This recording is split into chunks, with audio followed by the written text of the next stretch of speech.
May the words of my mouth and the meditations of our hearts be acceptable in your sight, O God, our strength and our Redeemer.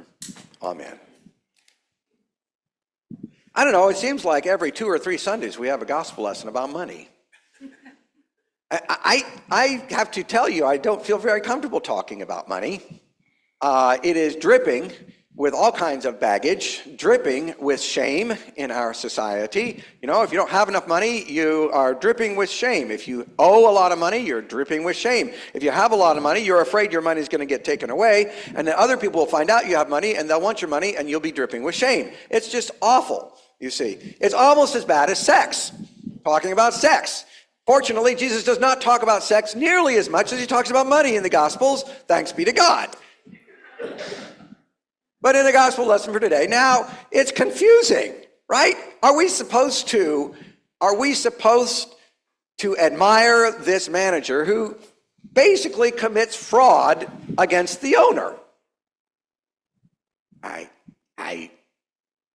don't think I can make this gospel lesson make sense completely, but I'm going to try.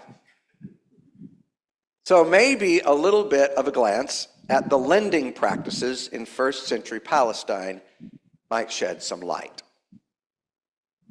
In first century Palestine, the big thing, the big reality was that the Romans occupied the land. The Romans didn't care about you. They didn't care about the people. They cared about the taxes, the money that they would get out of the land. And if you were a farmer in the northern part of ancient Palestine, you had to pay your tax even if there was a drought. You had to pay your tax even if fungus withered your crop. You still had to come up with that money. So then what would happen is, if you had a bad year, one of the landowners, the wealthy people in the swank suburb of Jerusalem, in the high-end district around in Judea in the southern part of the country, would come north and say, I will do a deal with you. I will pay your taxes for you if you give me ownership of your land. Now don't worry, you can still farm your land as long as you give me a portion of your crop, a portion of your product, and you are now one of my producers. All right, now the landowners in the south would not sully their hands with actually going to collect their portion of the crop, the wheat or the oil. They would send a manager, partly because they wanted to hang out with their cushy friends down near Jerusalem, and partly because the people in the north hated them. So the manager goes, and he is supposed to collect the product from the producers. And somehow or other, he is squandering the owner's investment. Jesus does not seem to concern himself with in what way he is squandering it. Maybe he's embezzling some of the product and selling it for his own gain. Maybe he's too lazy to go north to get the goods. Maybe he doesn't squeeze the farmers as much as the owner wants him to get more product out of them. I'm a little inclined towards the last speculation because of what Jesus says at the end of the gospel lesson for today. He says, you cannot serve God and wealth at the same time.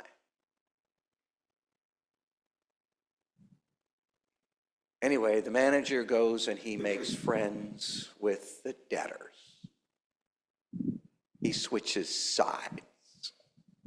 The system is not working for him. He saves his own scurvy, scrawny hide by getting the debtors to reduce the amount they owe.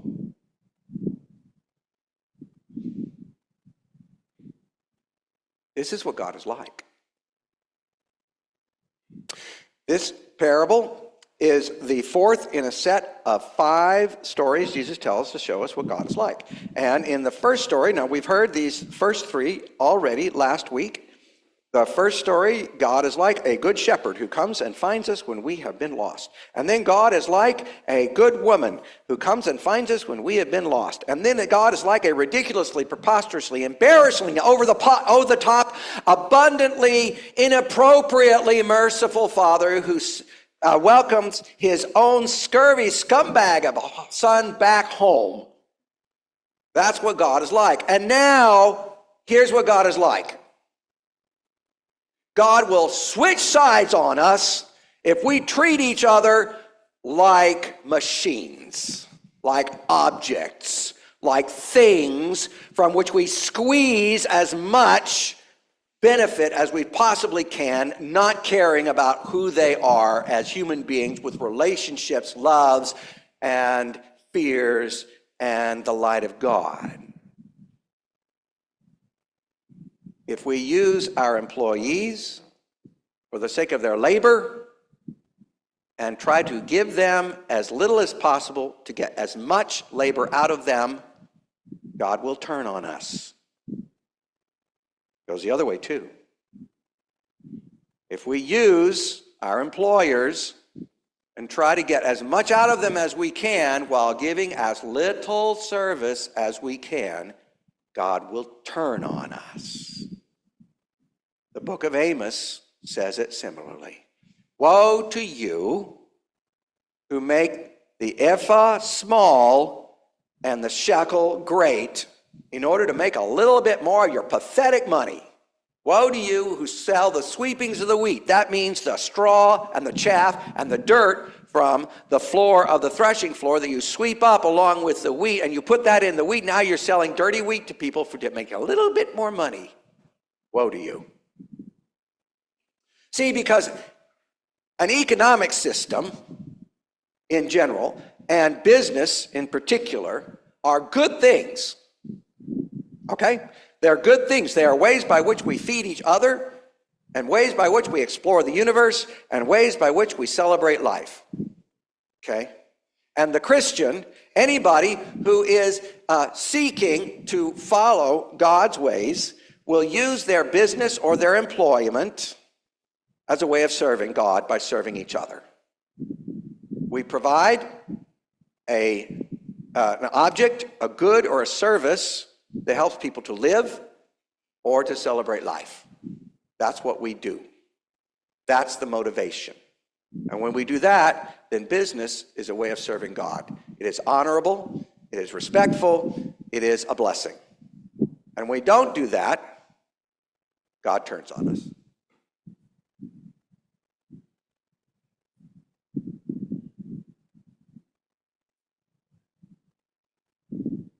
The owner commends the dishonest manager because he is shrewd in the ways of the world.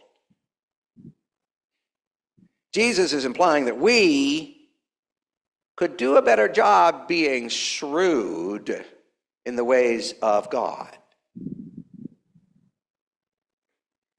How can we be shrewd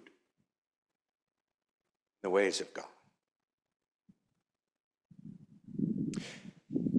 I think Roger shared with us a pretty interesting idea today. Everybody's talking about the fact that everybody is divided. People from one side of the spectrum are divided from people on the other side of the spectrum. You talk about all the furor around the assassination of Charlie Kirk, and one set of people says it's all their fault, and the other set of people says it's all their fault. The best information we're getting from the report is that the guy was kind of involved in a online insular killer thing, and it's kind of crazy, and as usual, the world doesn't make sense, and neither does he. But it's all their fault. It's all their fault. And we get into these spirals, especially if we're looking online, because what does the algorithm do? The algorithms puts forth to you whatever will make you as mad as it can. Whatever will scare you as much so that you keep watching their toothpaste commercials. It's about the toothpaste, is what it is. It's about the money. They want to squeeze you for everything they can get. Your attention, your vote, your money. And they don't care about us as people. As people.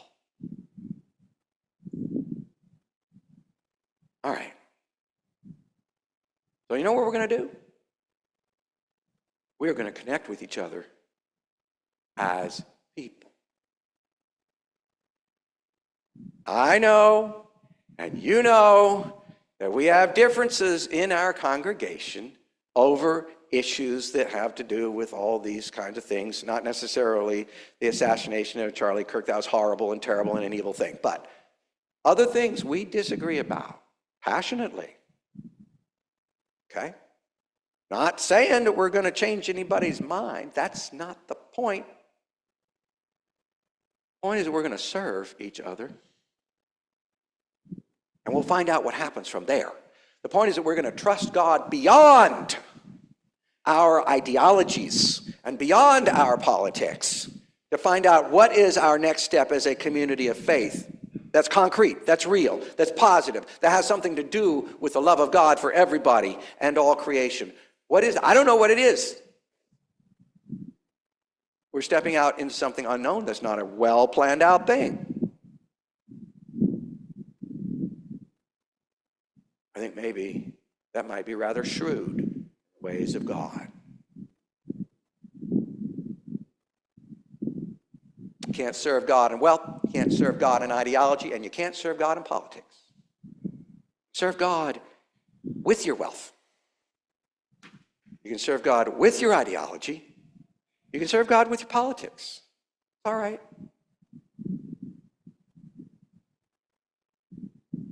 Here's the good news. In the midst of a broken system, and all the systems are broken. I'm not saying this one is any worse than any other. In the midst of a broken system, in the midst of a broken world where horrors happen, God still works through you. Through you. Through your servanthood. Through the little bitty things that you do that seem like nothing. Because the power and the love and the beauty and the hope and the wonder of God are deeper than any evil. Any evil. So we serve this God. The God who is so much more powerful and interesting and wonderful and beautiful and astonishing and mysterious and surprising and scary and infuriating and hopeful than money. It's just more fun that way. Thanks be to God.